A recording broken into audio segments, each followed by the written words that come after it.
Hello friends, welcome back to my channel Simna's food world. അപ്പോൾ ഇന്ന് ഞാൻ വന്നിട്ടുള്ളത് മുട്ട കൊണ്ടുള്ള ഒരു സ്പെഷ്യൽ റെസിപ്പി ആട്ടോ ഇത്. അപ്പോൾ സ്പെഷ്യൽ റെസിപ്പിയാണെന്ന് മാത്രമല്ല, നിങ്ങൾ എൻ്റെ സ്പെഷ്യൽ റിക്വസ്റ്റും കൂടിയുണ്ട്. തീർച്ചയായിട്ടും ട്രൈ ചെയ്ത് നോക്കുക. മുട്ടയൊക്കെ കയ്യിലുണ്ടെങ്കിൽ തീർച്ചയായിട്ടും ഇങ്ങനെയൊന്ന് ട്രൈ ചെയ്ത് നോക്കുക കേട്ടോ. ഗസ്റ്റൊക്കെ വരുമ്പോൾ നമുക്ക് വളരെ എളുപ്പത്തിൽ റെഡിയാക്കി കൊടുക്കാൻ പറ്റിയ ഒരു റെസിപ്പിയാണിത്. അപ്പോൾ കണ്ടു നോക്കി ഇഷ്ടപ്പെട്ടാൽ ട്രൈ ചെയ്ത് നോക്കാനും, അതുപോലെ ചാനലിലെ വീഡിയോസൊക്കെ കണ്ട് ഇഷ്ടപ്പെടുകയാണെങ്കിൽ സബ്സ്ക്രൈബ് ചെയ്യാനും മറക്കരുത് കേട്ടോ. അപ്പോൾ നമുക്ക് വളരെ എളുപ്പത്തിൽ ഈ സ്പൈസി ആയിട്ടുള്ള മുട്ട ഫ്രൈ എങ്ങനെ റെഡിയാക്കി മുട്ടയെ കൊണ്ടുള്ള ഈ റെസിപ്പി റെഡിയാക്കി എടുക്കാനായിട്ട് തുടങ്ങാം. അതിനായിട്ട് ഞാനിപ്പോൾ ഇവിടെ ഒരു 5 കോഴിമുട്ട എടുത്തിട്ടുണ്ട്. നമുക്ക് എന്ത് ചെയ്യണം, ഇത് കുറച്ച് വെള്ളം ഞാൻ ഇഡ്ഡലി തട്ടിൽ ചൂടാക്കാനായിട്ട് വെച്ചിട്ടുണ്ട്. ആ ഒരു ഇഡ്ഡലി തട്ടിലെ വെള്ളം നന്നായിട്ട് ചൂടാവുന്ന സമയത്ത് നമുക്കൊരു ഇഡ്ഡലി തട്ട് ഇതിലോട്ട് വെച്ച് കൊടുക്കാം. അപ്പോൾ ഇതേ കുറച്ച് ഓയിലാണ് കേട്ടോ, ഓയിലല്ല വെളിച്ചെണ്ണ കട്ട പിടിച്ചിരിക്കുന്നതുകൊണ്ടാണ്. അത് നമുക്ക് എല്ലാ ഭാഗത്തും ഈ ഒരു തട്ടിൻ്റെ എല്ലാ കുഴിയിലോട്ടും പരത്തിയെടുക്കാം. അത് എന്ത് ചെയ്യുന്നു വെച്ചാൽ നമ്മുടെ ഈ മുട്ട വെന്ത് കഴിഞ്ഞാൽ പെട്ടെന്ന് അങ്ങ് വിട്ട് വരാൻ വേണ്ടിയിട്ടാണ് കേട്ടോ. അപ്പോഴിത് എല്ലാ കുഴിയിലോട്ടും ഞാൻ ഓയിൽ സ്പ്രെഡ് ചെയ്ത് കൊടുത്തിട്ടുണ്ട്. ഇനി ഇതേ ഓരോ മുട്ടയെടുത്ത് നമുക്ക് ഓരോ കുഴിയിലായിട്ട് ഒഴിച്ചു കൊടുക്കാം. പൊട്ടിക്കുമ്പോൾ സൂക്ഷിച്ച് പൊട്ടിക്കുക കേട്ടോ, കാരണം മഞ്ഞ് സെപ്പറേറ്റ് ആയി പോകാൻ പാടില്ല. ഇതേ ഇങ്ങനെ പതുക്കെ അങ്ങ് ഒഴിച്ചു കൊടുക്കുക.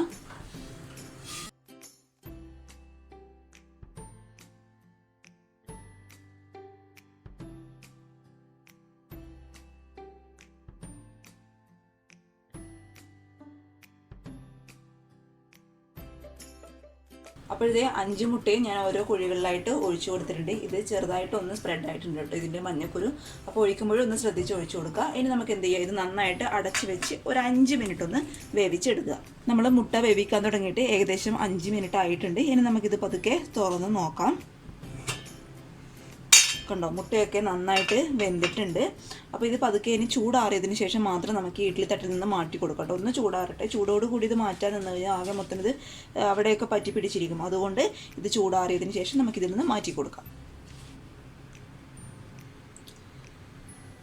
അപ്പോഴത്തെ മുട്ടയുടെ ചൂടൊക്കെ ഒന്ന് ആറിയതിന് ശേഷം ഞാൻ മറ്റൊരു സ്റ്റൗവിൽ ഒരു പാൻ വെച്ച് കൊടുത്തിട്ടുണ്ട്. പാൻ ഒന്ന് ചൂടാകുന്ന സമയത്ത് കുറച്ച് വെളിച്ചെണ്ണ കേട്ടോ നമുക്കിതിലോട്ട് ഒഴിച്ചു കൊടുക്കാം. അപ്പോൾ എണ്ണ അത്യാവശ്യം ഒന്ന് ചൂടാകുന്ന സമയത്ത് ഒരുപാട് ചൂടാവാൻ നിൽക്കണ്ട കേട്ടോ. അപ്പോൾ നമ്മൾ ഇട്ട് കൊടുക്കുന്ന മസാലപ്പൊടികളൊക്കെ പെട്ടെന്ന് അങ്ങ് കരിഞ്ഞു പോകും. ലോ ഫ്ലെയിമിലിട്ട് ഒരു നുള്ളു ഉപ്പ് നമുക്കിതിലോട്ട് ഇട്ട് കൊടുക്കാം.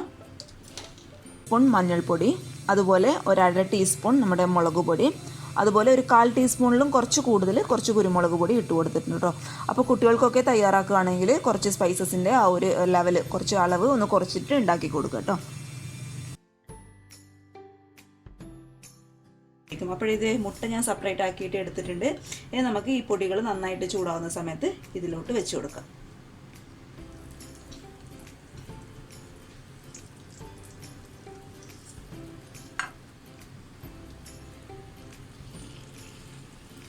ഇനി ഈ പൊടികൾ കിടന്ന് ഒന്ന് ഫ്രൈ ആവട്ടെ കേട്ടോ.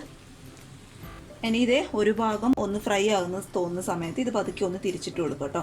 പിന്നെ ഫ്രൈ ചെയ്യുമ്പോഴേ എപ്പോഴും ശ്രദ്ധിക്കേണ്ട കാര്യം, ഒരുപാട് അങ്ങ് മീഡിയം ഫ്ലെയിമിലോ അല്ലെങ്കിൽ ഹൈ ഫ്ലെയിമിലോ ഇട്ട് ഫ്രൈ ചെയ്യരുത്. നമ്മൾ ഇട്ട് കൊടുത്ത പൊടികൾ അങ്ങ് പെട്ടെന്ന് അങ്ങ് കരിഞ്ഞു പോകും. അതുകൊണ്ട് ലോ ഫ്ലെയിമിലിട്ട് മാത്രമേ ഇതങ്ങ് ഫ്രൈ ചെയ്ത് എടുക്കാവൂ കേട്ടോ.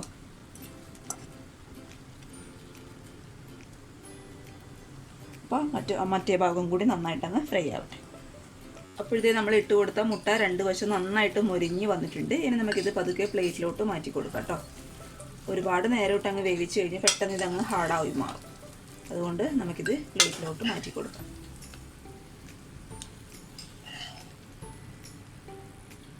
മുട്ട കൊണ്ടുള്ള നമ്മുടെ ഈ റെസിപ്പി റെഡി ആയിട്ടുണ്ട്. നല്ല സ്പൈസി ആട്ടോ. അപ്പോൾ ചൂടോട് കൂടിയൊക്കെ കഴിക്കുകയാണെങ്കിൽ അടിപൊളിയാണ്. കുട്ടികൾക്കൊക്കെ നമ്മുടെ എരിവിൻ്റെ ആ ഒരു അളവൊക്കെ ഒന്ന് കുറച്ചിട്ട് ഉണ്ടാക്കി കൊടുക്കുക. നല്ല ഹെൽത്തിയും കൂടിയായിട്ടുള്ള ഒരു വിഭവം കൂടിയാണ്. അപ്പോൾ എന്തായാലും ട്രൈ ചെയ്ത് നോക്കുക. ഗസ്റ്റൊക്കെ വരുമ്പോൾ നമുക്ക് 5 മിനിറ്റ് കൊണ്ട് റെഡിയാക്കി എടുക്കാൻ പറ്റിയൊരു വിഭവമാണിത്.